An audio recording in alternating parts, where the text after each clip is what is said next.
Assalamualaikum warahmatullahi wabarakatuh. Saya akan presentasikan mata kuliah Sistem Pakar oleh dosen pengajar Muhammad Mahmud, Sarjana Komputer, Magister Komputer. Dengan anggota kelompok kami yang pertama yakni Muhammad Sarul Ihsan dengan NIM 211211004 dan Maulidia Rahmawati dengan NIM 211211015 dan Nur Aliyah 211211054. Pertama, apa itu sistem pakar? Sistem pakar adalah sistem yang dirancang untuk dapat meniru keahlian seorang pakar di bidangnya untuk menyelesaikan sebuah masalah, yakni sistem yang menggunakan pengetahuan manusia dimasukkan ke dalam komputer untuk memecahkan masalah-masalah yang biasanya diselesaikan oleh pakar. Pakar sendiri adalah orang yang ahli di bidang pakar tertentu, yakni pakar komputer, robotika, mesin, dan lain sebagainya. Bagaimana proses penyusunannya?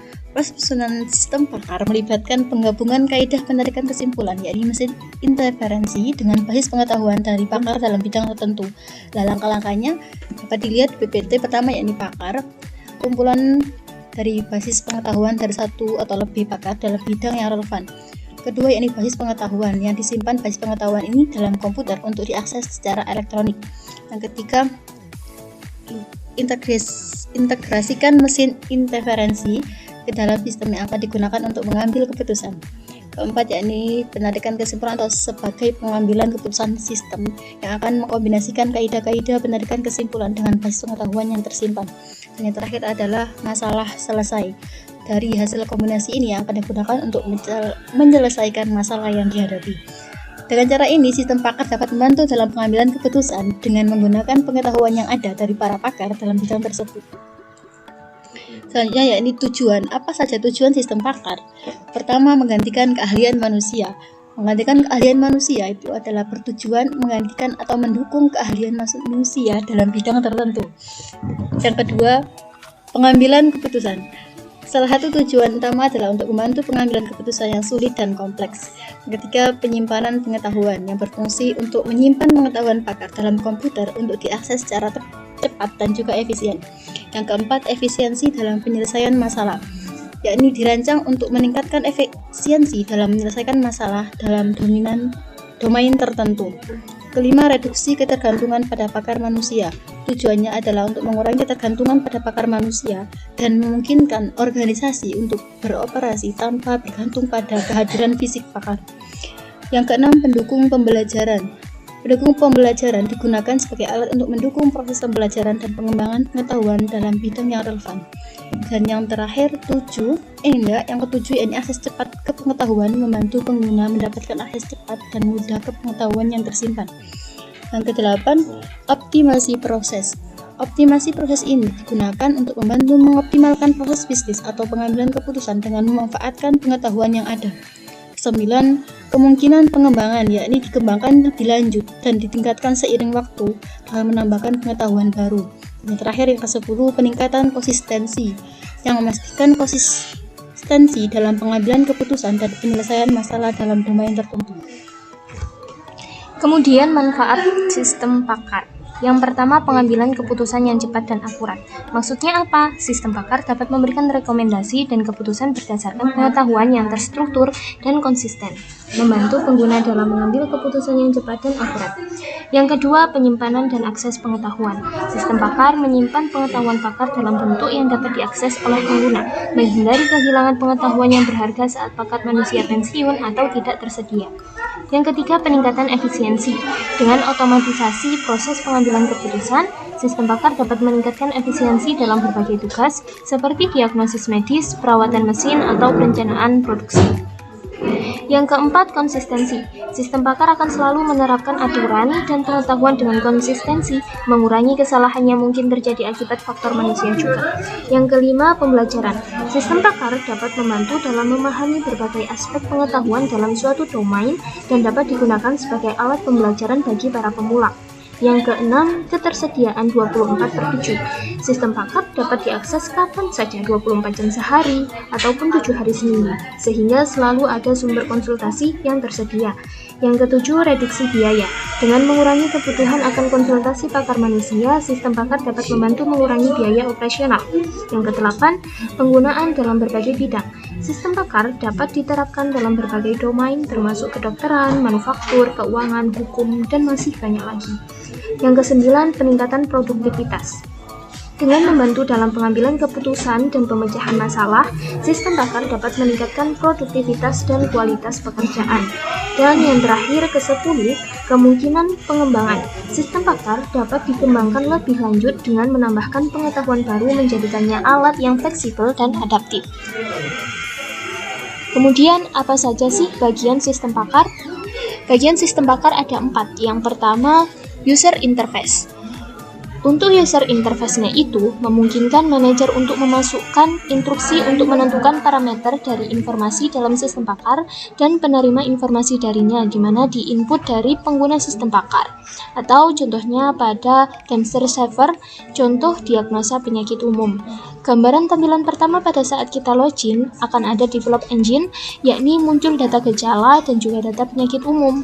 Kedua, data tersebut akan diproses berupa fakta oleh pengguna dan oleh pakar, dan khawatirnya juga ada data baru dari pengguna itu sendiri dan pakar akan menginput data baru. Yang kedua ada knowledge base atau basis pengetahuan yang bersifat fakta yang menjelaskan bidang masalah dan mempresentasikan teknik yang menjelaskan cara penggabungan fakta dengan cara logis dan menggunakan rule atau kaidah tertentu hingga menghasilkan conclusion. Contoh adanya aturan rule atau association rule tentang aturan identifikasi hewan, ada if dan then tentang perincian atau ciri-ciri dari hewan. Yang ketiga ada inference engine, adalah mesin yang melakukan penalaran dalam menggunakan isi dari knowledge base atau basis pengetahuan yang diisi data tertentu. Biasanya melakukan sebuah penelusuran atau bisa tanya jawab sehingga ada contoh tabel data yang berupa pertanyaan tersebut dan sebagainya. Mengklik apakah itu termasuk dari gejala tersebut atau juga dengan tabel data yang berisi gejala-gejala. Jadi tinggal checklist saja sehingga mengklik checklistnya saja dan akan menghasilkan sebuah hasil keputusan. Dan yang terakhir ada development engine, yakni menciptakan sistem pakar yang melibatkan pembuatan himpunan rule dengan bantuan sel sistem pakar. Baiklah, slide ke-7, karakteristik sistem pakar. Karakteristik sistem pakar ada 3, yaitu 1. Pengetahuan tinggi. Sistem pakar membutuhkan pengetahuan tinggi dalam bidang tertentu untuk membuat keputusan dan memberikan rekomendasi yang tepat. 2. Pembelajaran berkelanjutan. Sistem pakar harus mampu belajar dari setiap pengalaman barunya atau penggunaannya dan mampu memperbaiki dirinya selama waktu untuk memenuhi perubahan kebutuhan. 3. Interpretasi dan penjelasan. Sistem pakar harus dapat menerjemahkan pengetahuan pakar kepada pengguna yang mungkin tidak memahami keahlian pakar dan menggambarkan proses logika sistem. Apa saja tantangan dalam pengembangan sistem pakar? 1. Pemasangan yang mahal. Memasang sistem pakar membutuhkan biaya yang lebih tinggi termasuk biaya perangkat keras, perangkat lunak, latihan, dan pemasangan. 2. Integrasi dan perawatan yang sulit. Sistem pakar seringkali harus diintegrasikan dengan sistem lain dan perawatan yang dilakukan terkadang cukup sulit dan mahal. 3. Analisis dan evaluasi. Menentukan apakah sistem pakar bekerja secara efektif dan bermanfaat dalam konteksnya merupakan tantangan nyata. Implementasi sistem pakar yaitu 1. Terdapat pada Halodoc. Halodoc adalah aplikasi kesehatan yang memanfaatkan sistem pakar untuk memberikan konsultasi medis online kepada pengguna.